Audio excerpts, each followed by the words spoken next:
ప్రజావాణి కార్యక్రమంలో భాగంగా ప్రజల నుంచి స్వీకరించిన ఫిర్యాదులు, అర్జీలను వేగంగా పరిష్కరించాలని జిల్లా కలెక్టర్ ఆదర్శ సురభి ఆదేశించారు. సోమవారం సమీకృత జిల్లా కార్యాలయాల సముదాయంలోని సమావేశ మందిరంలో నిర్వహించిన ప్రజావాణి కార్యక్రమానికి జిల్లా అదనపు కలెక్టర్, స్థానిక సంస్థలు కీమియా నాయక్, ఆర్డీఓ సుబ్రహ్మణ్యంతో కలిసి హాజరై ప్రజల నుంచి అర్జీలు, వినతులు స్వీకరించారు. ఈ సందర్భంగా జిల్లా కలెక్టర్ మాట్లాడుతూ ప్రజా సమస్యలకు పరిష్కారం చూపే బాధ్యత అధికారులపై ఉందన్నారు. ప్రజావాణి కార్యక్రమంలో 34 దరఖాస్తులు వచ్చాయని కలెక్టర్ తెలిపారు. ప్రజావాణిలో వచ్చిన ఫిర్యాదులు, అర్జీలను పరిశీలించి సత్వర పరిష్కారం చూపేలా సంబంధిత శాఖల జిల్లా స్థాయి అధికారులు చర్యలు చేపట్టాలని ఆదేశించారు. పెండింగ్లో ఉన్న దరఖాస్తులను పరిశీలించి వెంటనే పరిష్కరించేలా తగు చర్యలు చేపట్టాలని పేర్కొన్నారు.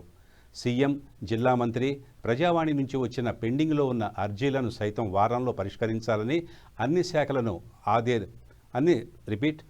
శాఖల అధికారులను ఆదేశించారు.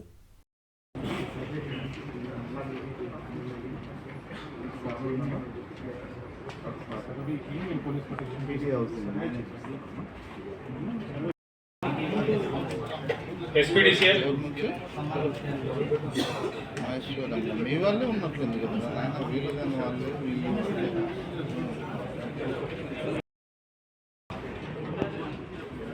వీళ్ళు